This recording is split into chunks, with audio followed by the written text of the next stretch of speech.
दोस्तों, जब भी आप जानते हैं कि एक ऐसा जीव एग्जिस्ट करता है जिससे दुनिया में ज़्यादातर लोग घबराते हैं, खौफ खाते हैं और उसको मौत का पर्याय समझते हैं, और जब आप उस जीव से खेलना शुरू करते हैं तो आप रातों रात स्टार बन जाते हैं, आपका वीडियो हो जाता है वायरल।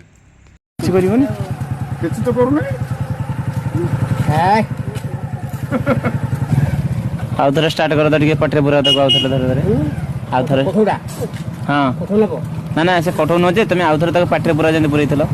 वीडियो आपने देखा दोस्तों, यहाँ एक स्पेक्टिकल कोबरा है जिसे एक इंसान जो है वो अपने मुंह में रखने का प्रयास कर रहा है, और ये देख के इतना देखना ही लोगों के लिए काफ़ी है। सनसनी फैल जाती है एक ऐसे जीव को जिसको वो देख के भी घबरा जाते हैं। कोई व्यक्ति अगर उसको अपने मुंह में डाल रहा है, इसका मतलब वो उनके लिए हीरो हो जाता है, रातों रात वो स्टार बन जाता है। लेकिन मैं आपसे पूछना चाहूँगा मनोज जी कि ये जो स्टार साहब हैं, ये क्या करने का प्रयास कर रहे हैं, क्या डेमोन्स्ट्रेट करने की कोशिश ये कर रहे हैं, क्या संदेश ये समाज में पहुंचाना चाह रहे हैं, और असल में क्या संदेश समाज में पहुंच रहा है?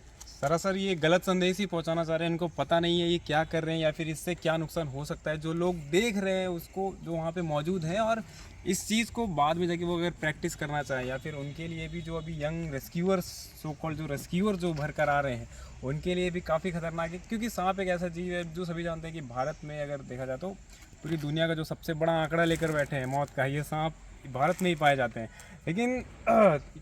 लेकिन समझने वाली बात ये है कि इनके पीछे रीज़न कहीं ना कहीं ऐसे लोग ही हैं जो सांपों के बारे में गलत चीज़ें फैलाकर उन्हें और ख़तरे में डालते हैं, जिसकी वजह से ये मौतें होती हैं। तो उस जीव को जो इतने मौतों का जिम्मेदार है, हालांकि गलती उनकी ही रहती है, पॉइंट टू बी नोटेड, तो लेकिन इसी जीव के चलते अगर कोई ऐसा व्यक्ति इसे खेलता है, इसके साथ खेल दिखाता है या कुछ भी करने की कोशिश करता है, तो लोग समझते हैं कि ये इसे कंट्रोल कर सकता है, मतलब ये इसे सब कुछ आता है, ये कुछ भी जो भी बताए उसके बारे में सच ही होगा। हालांकि पूरी तरीके से ये गलत चीज़ है। दूसरे अगर करेंगे, उनको जानकारी होती नहीं है, तो उस चक्कर में फिर ये हादसे हो जाते हैं। फिर अपनी न्यूज़ तो मतलब आप ये कह रहे हैं कि रोड में चलने वाली गाड़ी अगर किसी व्यक्ति को दबा देती है तो गलती गाड़ी की नहीं, चलाने वाले ड्राइवर की होती है। दोस्तों, ये ऑब्वियस है कि गलती गाड़ी की नहीं, चलाने वाले ड्राइवर की होती है। इस केस में भी या ऐसे कई सारे केसेस में गलती उस जीव की नहीं होती, गलती उस इंसान की होती है जो उस जीव से छेड़छाड़ कर रहा होता है। और सब सपेरे हमेशा से ये दिखाते आए हैं, इस मौके का फ़ायदा उठाते आए हैं, और ऐसा ही कुछ करने का प्रयास ये भाई साहब भी कर रहे हैं यहाँ पे। समाज में इससे क्लियर संदेश ये जा रहा है कि देखो मैं कितना ज़बरदस्त इंसान हूँ, मैं एक ऐसे जीव को अपने मुंह में दबा के रख सकता हूँ जो दूसरों के लिए खौफ का पर्याय है। और ये उन लोगों को एक दूसरे प्रकार का संदेश दे रहा है जो इस फील्ड में आना चाहते हैं। उनको ये भाई साहब ये बताने की कोशिश कर रहे हैं, या ये बताने का प्रयास कर रहे हैं कि जब तक आप जीवों के साथ तमाशा नहीं करेंगे, खिलवाड़ नहीं करेंगे, तब तक आपके काम को कोई सराहेगा नहीं। आप हीरो नहीं। सरासर गलत बात है। अगर आप इस फील्ड में आना चाहते हैं तो आपको लोगों की दृष्टि में हीरो बनने की दोस्तों कोई आवश्यकता नहीं है। आपका जीव प्रेम वो कितना साफ है ये देखने की आवश्यकता है। प्रकृति के लिए आपका प्रेम कितना ज़्यादा है ये नापने की आवश्यकता है, और इससे ज़्यादा कुछ भी करने की आवश्यकता नहीं है।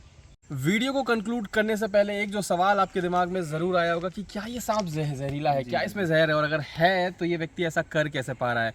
ऑब्वियस है दोस्तों कि इस सांप के पास कोई जहर नहीं है, इसकी विषग्रंथि निकाल दी जा चुकी है। ये वही सपेरों वाला सांप है जो बिल्कुल अशक्त होते हैं, जिनकी विषग्रंथि भी नहीं होती, और कई बार तो फैंग्स भी नहीं होते। तो ये जो सांप है दोस्तों अपने जीवन के सबसे बुरे दौर से गुजर रहा है, और उसके साथ ये जो है वह व्यक्ति छेड़छाड़ कर रहा है।